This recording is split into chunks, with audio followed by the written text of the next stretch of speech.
Hello, and welcome to the corner of my living room.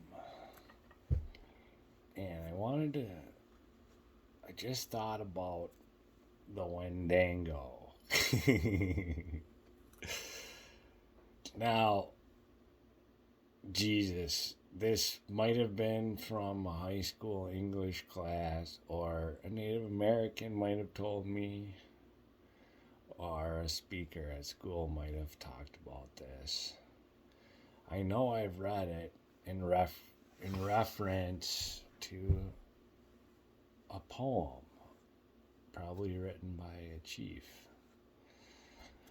Or, well, it wasn't really a poem. Maybe that's just kind of how they speak in a poetic way. Native Americans. Now, Native Americans is obviously not just really one culture, but a whole shit ton of them. Different, or some with different origins. We actually don't have a good, from my understanding, it's the story of the people of this land that we came to share with is been trampled over, and I don't feel that's very fair. And also, I feel there's a lot of wisdom that could be interspersed into our society so that we can gain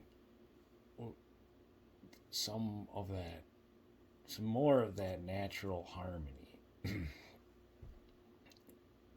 Wendango is the word, and I'm not sure what it means directly translated. I don't think there is a direct translation. But it's a kind of insanity. And it's where the concept of owning things was somewhat foreign, at least owning land. And with building, maps had to be drawn out, and modern civilization, like all the infrastructure that supported a society that grew material technology with the principles of science, which are the laws of physics founded by the observations of a falling apple. That one fall of an apple, that's a good story. I wonder if it's true. I'm not there. I hope you guys know what I'm talking about. Maybe I skipped ahead a little bit. The founding father of physics. Okay, I don't know if he's the founding father, but his name was.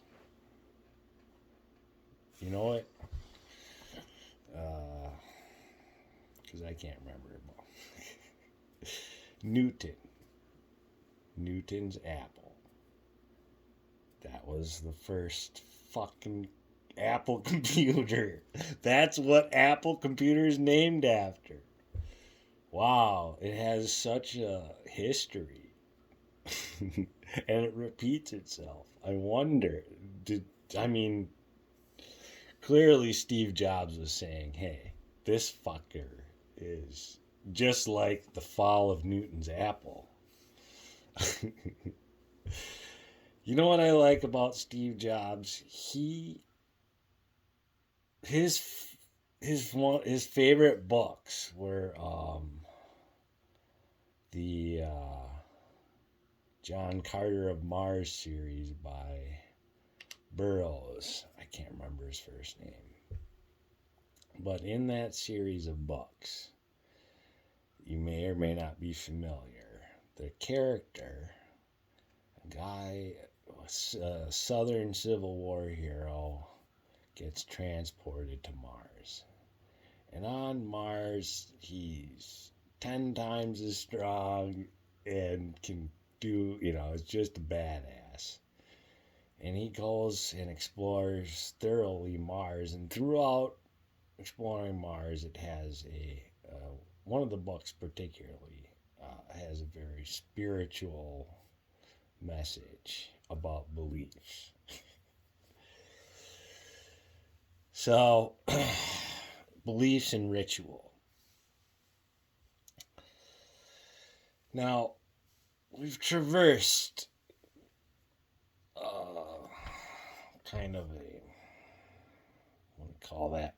When you're a spiral type pattern there with the Apple-Newton physics. Now that carries on in a certain way. This, as a lot of people are finding out,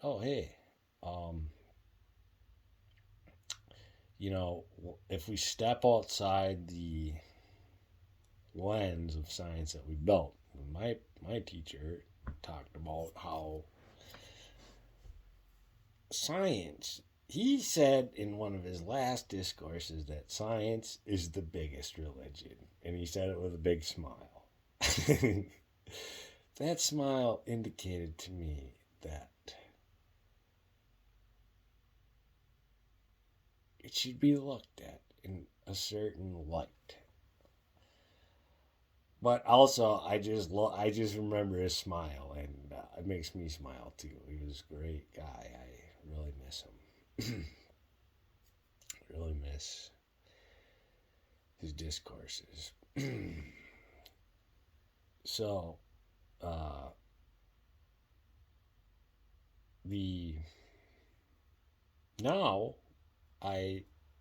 there's a guy by the name of Hassim Niharaham. I'm sorry, buddy, if you hear this.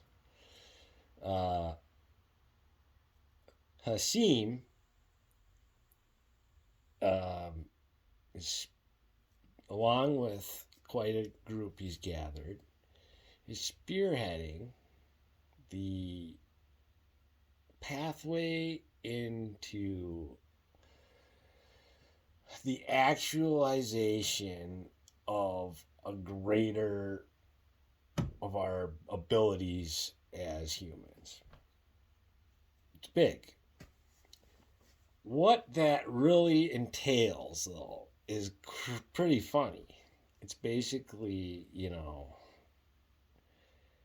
you want to heal the universe, we all have to clap our hands together. And if we can clap our hands hard enough and fast enough, we might just be able to do it. I'm serious. All it's going to take is everybody clapping. I'm saying a world clap. What if we all had a big world clap for like 10 minutes? We might just clear a shit ton of negative energy. I'm talking, I'm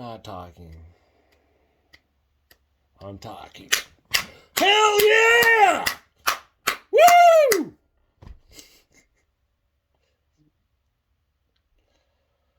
Wow. All right. I think